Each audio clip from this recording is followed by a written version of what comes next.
Ma.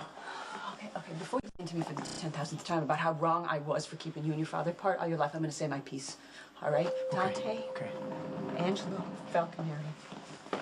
I love you, and I gave you life, and I see that you are a grown man now, and if you want to have a relationship with Sonny, that is up to you. That's your business. But I will never apologize to you or to anyone else for doing what I knew was right by you your entire life growing up. Okay. All I was going to say was that I was thinking about my treehouse.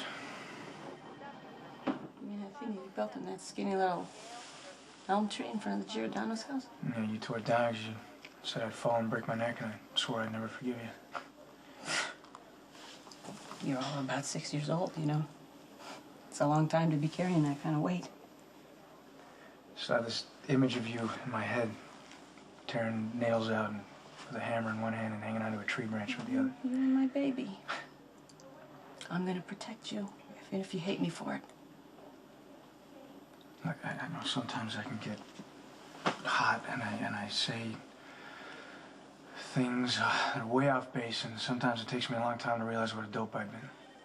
It took me a while for it to sink into my thick skull what you did for me. You just give me a life, you give me a good life. Away from Sonny and all the violence, and if it wasn't for you, I'd be in the ground right now. No, don't even say that. No, I'm not just saying that, it's true. I mean, and I'm not just talking about when you walked in on Sonny shooting me, I'm talking about what you've done for my whole life. From the day I was born. You know how you told me you hauled off and hit Sonny? I took a page out of your playbook.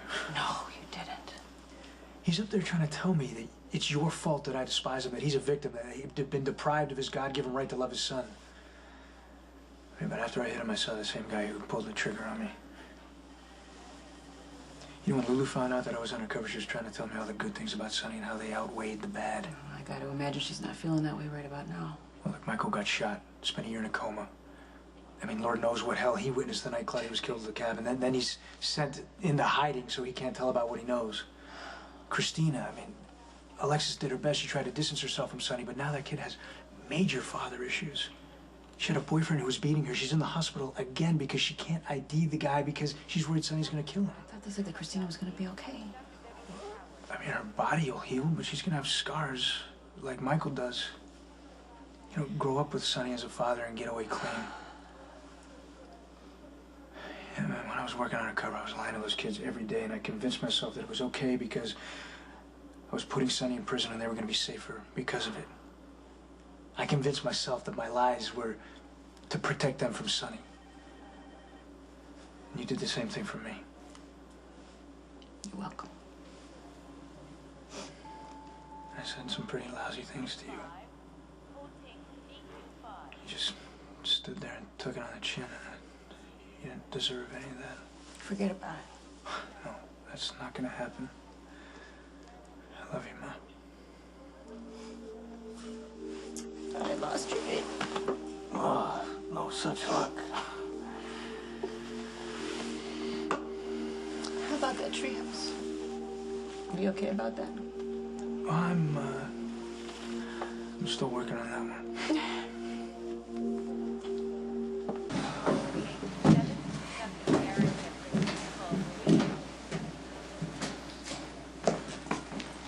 I was gonna go sit with Kristina, but I don't want to crowd her. Yeah, her mother and sisters are with her. Kiefer's dead. Hit and run. I just wouldn't, I didn't think things could get any worse for her. I'm probably wasting my breath here, but I don't know. How do you do what you do?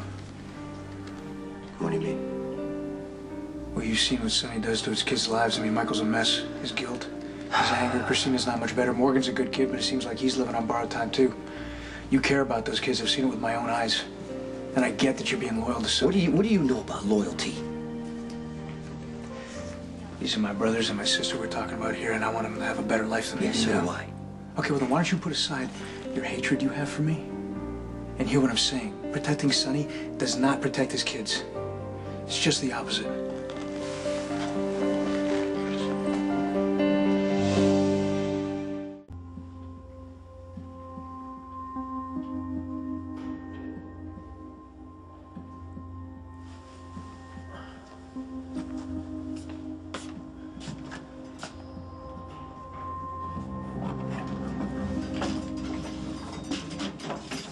Hey, don't tell me I blanked on a date. Oh, how could you forget about our all-expenses-paid trip to Hawaii? Haven't you backed yet? No, I'll dig up the snorkel gear and the fins. Well, it's too late. We already missed the flight. We're stuck here. Oh, in a paradise of our own making. You didn't answer your cell phone, so I was just gonna leave you a note. And I mean, if you want to be alone, I can. No, let me read the note. No, I'll just save it for another time that you're not around. Is that a tease or a challenge? Because sorry, I'm probably gonna be lousy company. I don't know why you feel the need to entertain me. We can just sit.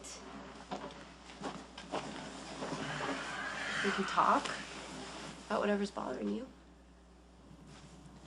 Michael and Kristina, and the hell of a life they've been dragged through.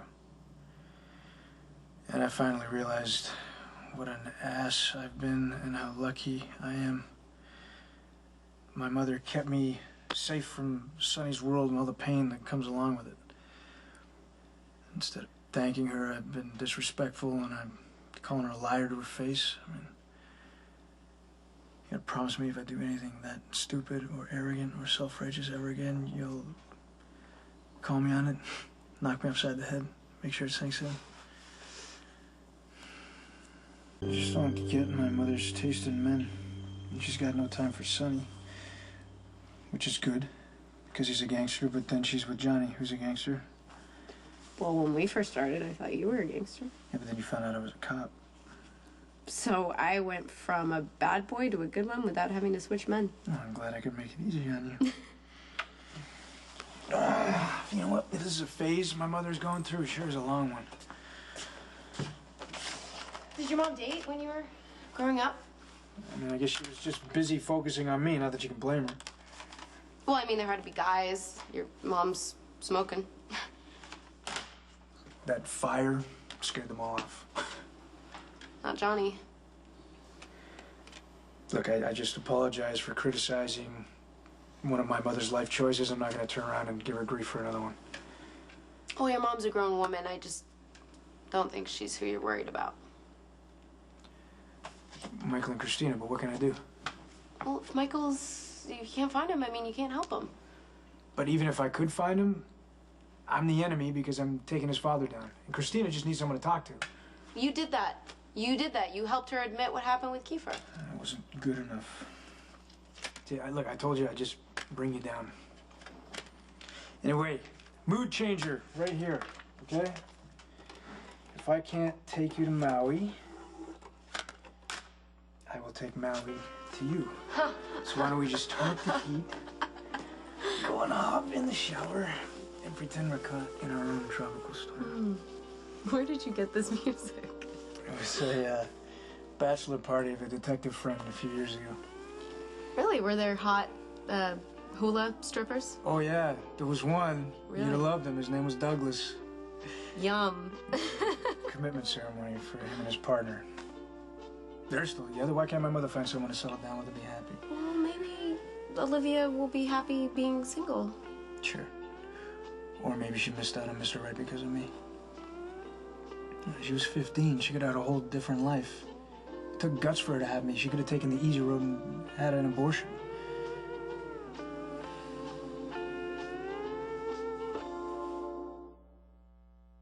I didn't know that your mom considered not having you. Well, she could have been selfish and made that choice. I'm sure it crossed her mind, right? I mean, an unmarried, pregnant teenager, unhappy with who the father was.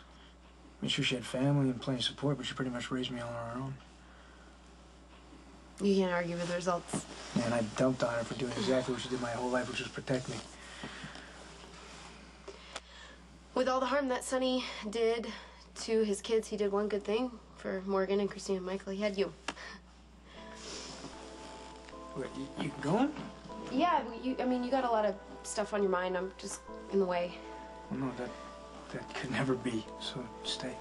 Maxie's in the hospital, and I'm trying to cover the slack, and I got lots of deadlines. I just came by to give you the note.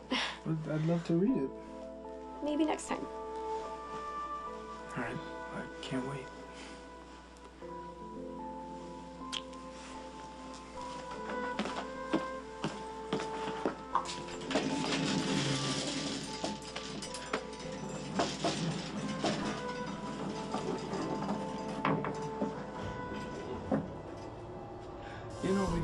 to wait here.